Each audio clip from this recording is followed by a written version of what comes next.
The airplane is up and running.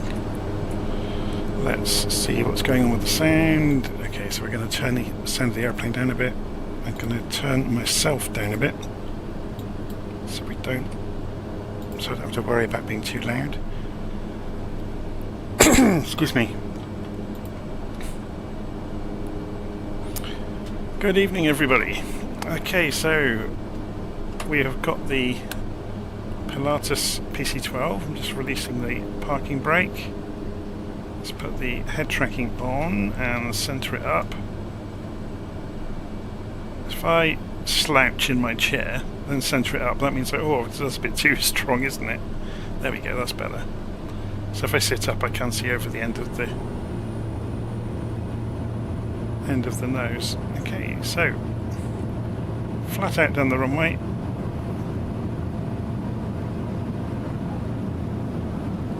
Whoa, there's something odd going on here.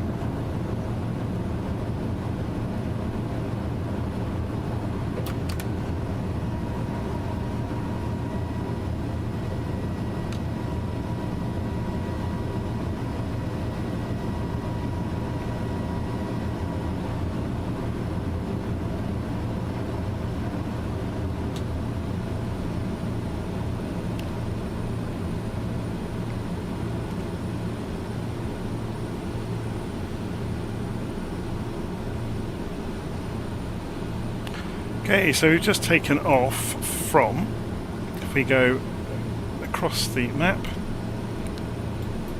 so we're going to go cross country across the end of Haiti, down to the south coast, and then follow the south coast.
So I chose the PC12 because it's quite fast.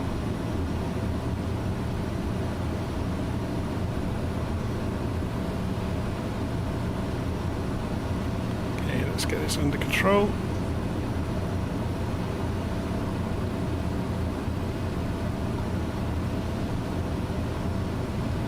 What is the wind doing out there? This is very bizarre. The plane doesn't want to turn at all.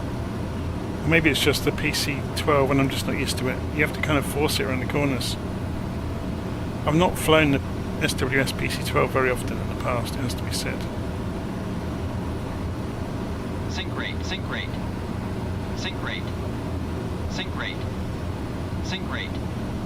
Sync rate, sync rate. Sync rate. It's quite amusing.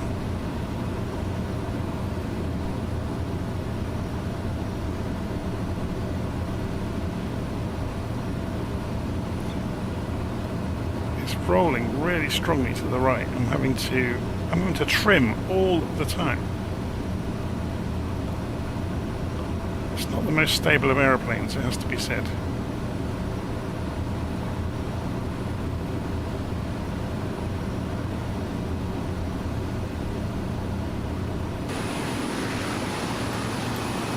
But it's quick.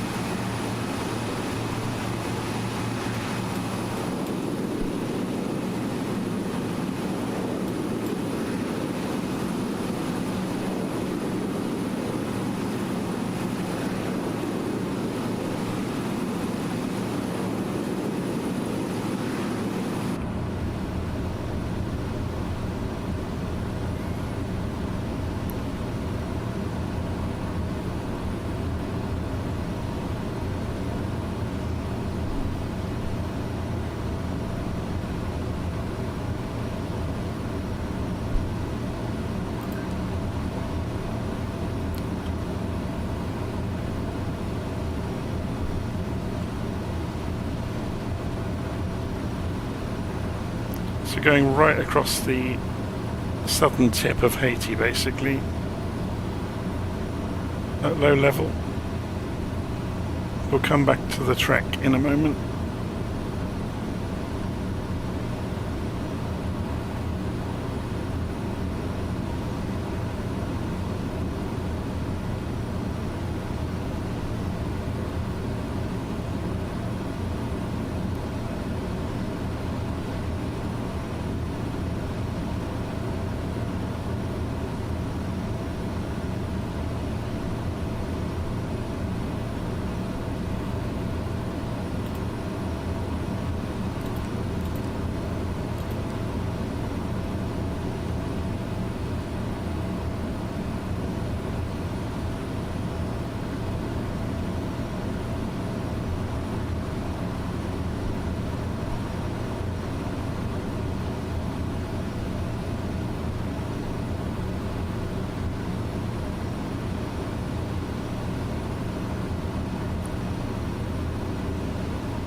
Yeah, I've got the correct profile selected, it's a handful and I'm not used to flying it, that's all.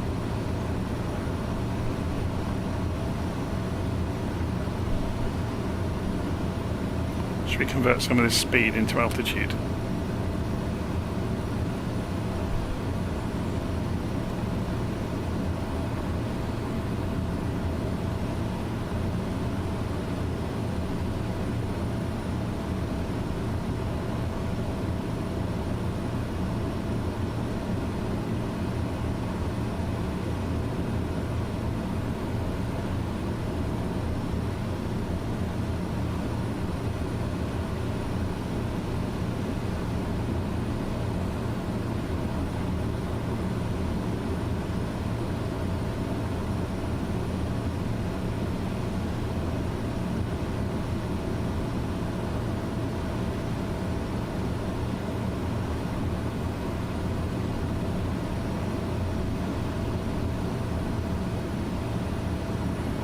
Sync rate. Sync rate.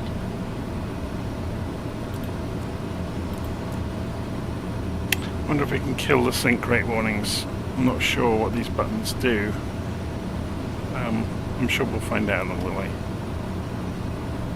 So it's strobes on, recognition's on, beacons on, nav's on. The landing lights can come off now, taxi lights can come off. Ignition's on auto. Everything else looks fine.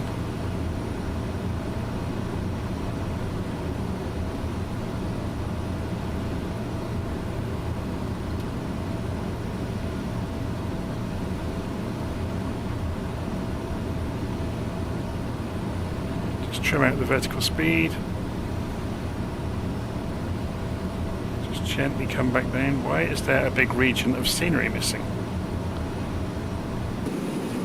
Oh, it's painting in as we get closer. So there obviously are some issues this evening with the scenery loading in. It's rather amusing. I gather that's going to be the scenery around this airfield then. Well, there's the airfield there.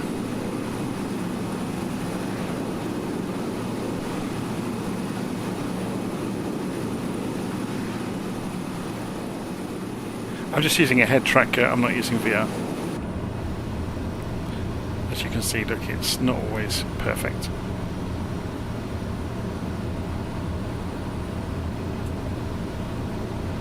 Okay, so this is Haiti or Haiti. I think Americans call it Haiti. The English of tradition, they called it Haiti. I'm not sure which is the correct one. It's a bit like Hawaii, isn't it? Where it's not Hawaii, it's Hawaii.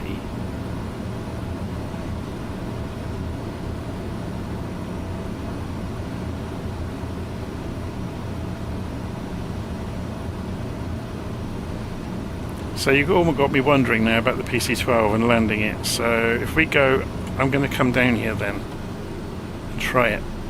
I'll do a circuit around the outside of this airfield and bring it in. How long is the runway?